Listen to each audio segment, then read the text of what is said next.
Well, I'm going to begin by asking what Kill Your Friends is all about and what audiences can expect from this movie. That's not the scene with Nick and Craig in the restaurant, is it? It's, the movie's about Nick Holt plays a very ambitious psychopathic A&R man, artiste in repertoire, who's so quite literally slashing his way to the top of the music business in 1997. So yeah. That's as fast as I can do it. And the audience can expect some good music. It's got a fantastic cast, and it's a very dark comedy, I guess.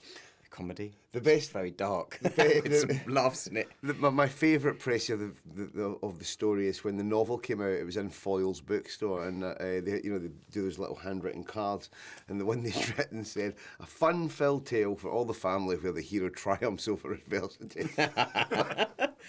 Let's just say that. Yeah. That's kind of what happens. Yeah. You mentioned that the music. There is incredible music in this. Yep. Is there something quite ironic about the fact that everyone in the film seems to hate music, and yet you're actually playing some of the sort of defining music of the era? In a way, it's what it took me a while to crack the soundtrack to this, because when I started out, I suddenly found myself getting all snobby and thinking I don't want it to be best of '97. So it's got to be literally track 3 off of those albums. And then what I realised is that there's one track that's in the book, that's in the film especially, which is the Radiohead one, Karma Police, and we use it in the film in ultimately a very ironic way, and it sort of gave me a sort of key into how we could use all of the hits from that time, because it's great when they come along and it really sucks you back into the time, but they're all pretty much used in quite an ironic way. Even Beetle Bum at the beginning, it's Nick sort of beetling around the office, getting up to no good. Everything plays in that way. So that ended up being the sort of the key into it. And it was great with the soundtrack because everyone said yes. Yeah, I think someone said to me they said they thought that the music budget for the film was more than the actual entire budget for the film. Because if you'd paid full whack for every song we've got in the film, it would have been a lot of money.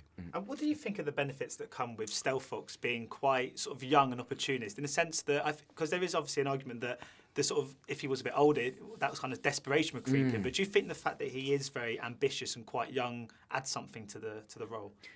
I mean, funny enough, when I started on this project, I thought we were gonna need to make him older, because I thought it would make more sense to more people that this desperation was coming from somewhere.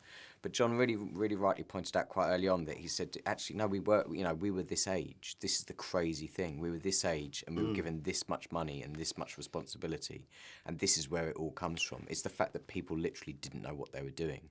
That's where the ambition came from, because it's being driven by fear, wasn't it? You would look around the room and meetings, and maybe the managing director of the company would be 38, 40 at the most.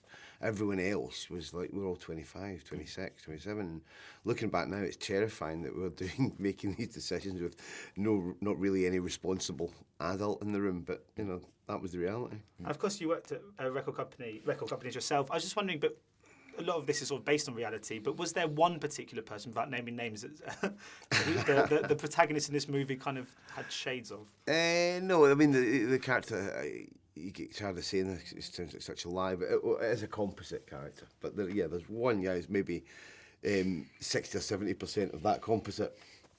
But I'm afraid we'll have to remain nameless. And obviously, this is a really kind of stylistic endeavour too. I was wondering, why you guys think this film should really be seen on the big screen? What is it about this film that makes it such a cinematic experience? I think lots of things, actually. I mean, it also feels like a bit of an audience film.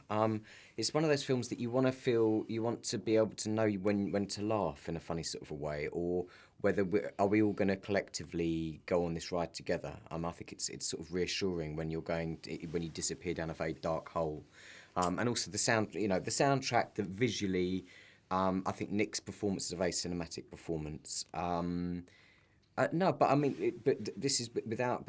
When we've experienced watching this film in a cinema, in a full cinema, it's a different experience to obviously having watched it many times, not in a room with lots of other people. So. I think the first couple of times I came down to the set, and the way that Owen art directed the record company off was, it was very sleek. And initially I thought, because I couldn't quite see that in film. Because back in the day it would have been very messy. There'd been sacks of demo tapes and posters hanging off the wall. And I got that Owen was making a very sort of stylized film, because it kind of represented. The character's mentality is like a knife, so and the movie kind of has that stainless steel knife-edged look, and you know, I think that's why it is. You know, it really is a cinematic experience. It's just funny when you do go to the cinema. Are you sweet or salted popcorn? I do both. I left to one device is salted, but I can happily eat both. Sweet. Thank you so much for your time today. Cheers. Thank you.